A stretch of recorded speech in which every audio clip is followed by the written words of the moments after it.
Hello friends, welcome to Ponvandu channel. இன்றைக்கி நம்ம செய்ய போகிற ரெசிபி அடை தோசை. இதுக்கு நான் இந்த டம்ளரில் 2 டம்ளர் அளவு இட்லி அரிசி எடுத்திருக்கேன். அது கூட 100 கிராம் துவரம் பருப்பு, 100 கிராம் கடலைப்பருப்பு, 100 கிராம் சிறுபருப்பு, ஒரு கைப்பிடி அளவு உளுந்து எடுத்திருக்கேன். 5-6 வரமிளகா ஊற வச்சு எடுத்து வச்சுருக்கேன். இது 5 மணி நேரம் ஊற வச்சு தண்ணியெல்லாம் வடிகட்டி எடுத்து வச்சுருக்கேன். இதை மிக்சி ஜாரில் போட்டு அரைச்சிக்கலாம். இது அரைக்கும் போது முதல்ல இந்த காஞ்ச மிளகாவை போட்டுக்கலாம். கொஞ்சம் சீரகம், ஒரு துண்டு இஞ்சி போட்டு அரைச்சிக்கலாம். சீரகம், இஞ்சி, காஞ்ச மிளகா போட்டு இந்த மாதிரி குறை அரைச்சிக்கலாம். இது கூட பருப்பு சேர்த்து அரைச்சிக்கலாம். இந்த கன்சிஸ்டன்சிக்கு மாவு அரைச்சி வச்சுக்கணுங்க. தேவையான அளவு உப்பு சேர்த்துக்கணும். தோசை மாவோட கொஞ்சம் திக்கான கன்சிஸ்டன்சி இருக்கணும். பெருங்காயத்தூள் கொஞ்சமாக சேர்த்துக்கலாம்.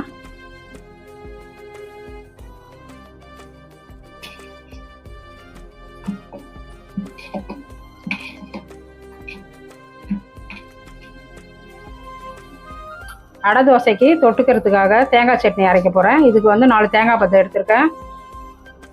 பொட்டுக்கடலை 2 கைப்பிடி எடுத்திருக்கேன். 2 வெங்காயம், 6 பச்சை மிளகா, கொஞ்சம் உப்பு சேர்த்துருக்கேன். இதை அரைச்சி எடுத்துக்கலாம். சட்னி அரைச்சாச்சுங்க. இதுக்கு ஒரு தாளிப்பு கொடுத்துக்கலாம். சட்னி தாளிச்சாச்சுங்க. இப்போ அடை தோசை ஊற்றலாம். கல் சூடாயிடுச்சுங்க. இப்போ அடை தோசை ஊற்றிக்கலாம். கல் சூடாயிடுச்சு. அடை தோசை ஊற்றிக்கலாம் ஃப்ரெண்ட்ஸ்.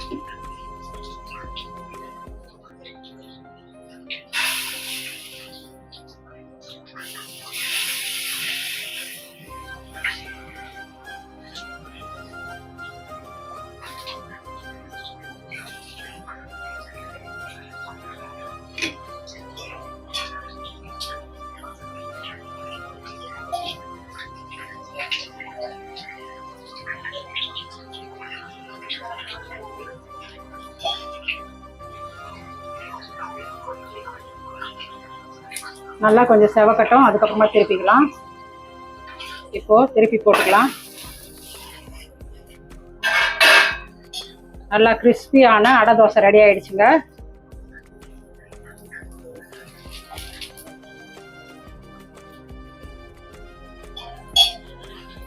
நீங்களும் இதே மாதிரி ட்ரை பண்ணி பாருங்கள்.